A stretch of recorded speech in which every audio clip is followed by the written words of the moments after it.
My name is Aarohi. I live in a small city, but my dreams have always been bigger than my surroundings. Every morning, I wake up before sunrise, make tea, give my mom her medicine, and rush to work. I live with my mother, Kavita, and my younger sister, Mira. I always believed my mom loved me the most. But slowly, I realized her heart only beat for Mira. Mira often mocked me. Didi, when will you stop working these small jobs? You'll never achieve anything big. I stayed quiet, because I thought one day she would understand how much I loved them both. But that day never came. One afternoon, I got promoted at work. My boss smiled and said, "Aarohi, you've earned this. You're one of the most hardworking people here." I was overjoyed. Finally, I thought I could make my family proud. I rushed home and said happily, "Mom, Mira, I got promoted." But my mother simply said, "That's good, but what about Mira's college fees?" And Mira laughed.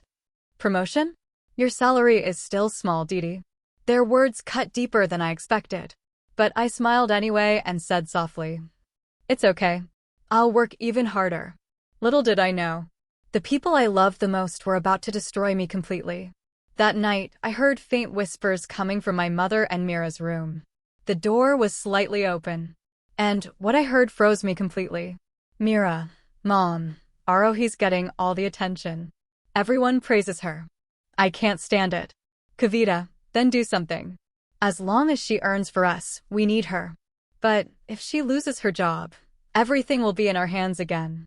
I stood there numb. Maybe I heard wrong, but the smile on my mother's face told me I didn't. The next morning, everything seemed normal.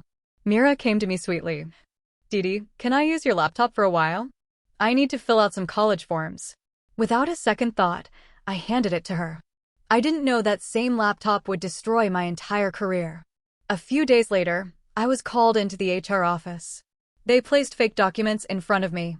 Fake signatures, false bills, and emails sent from my ID. "Aarohi," they said, "we have evidence you misused company funds." I was speechless. "No, I didn't do this. Please, you have to believe me." But no one listened. Without any chance to explain, I was fired. When I returned home crying, my mother looked at me coldly and said, "You've always brought shame. Don't embarrass us anymore." And Mira smiled and whispered, "Karma is real, Didi." That night, I realized, yes, karma is real. And it had just started writing its story. That night, I sat in my room, broken, numb, surrounded by silence. The walls seemed to whisper, "What did you do wrong to deserve this?" By morning, I made my decision. I couldn't live in that house anymore, not with people who didn't see my worth. I packed a small bag, a few clothes, some savings, and my dreams, and walked away. The sun outside was bright, but inside, my world was dark. I went to my old friend Neha, who took me in without asking a single question. She said softly, "Aarohi, people change, but you shouldn't. Your honesty is your strength." With her support, I found a small job at a local company. The pay was low, but it was enough to start over. The nights were hard. Some days I skipped meals just to save money. But I didn't give up. Slowly, I rebuilt myself, stronger, calmer, wiser. Months passed. One evening, while watching the news, I froze. The headline read, "Fraud case exposed, local woman arrested for fake identity use." When I looked at the screen, I saw Mira's face. It was all over the news. Mira had been caught for identity theft and fraud. The police had solid proof against her. I whispered to myself, this is just the beginning. The truth always returns. During the investigation, the old company reopened my case. They discovered that all the fake documents had been created by Mira.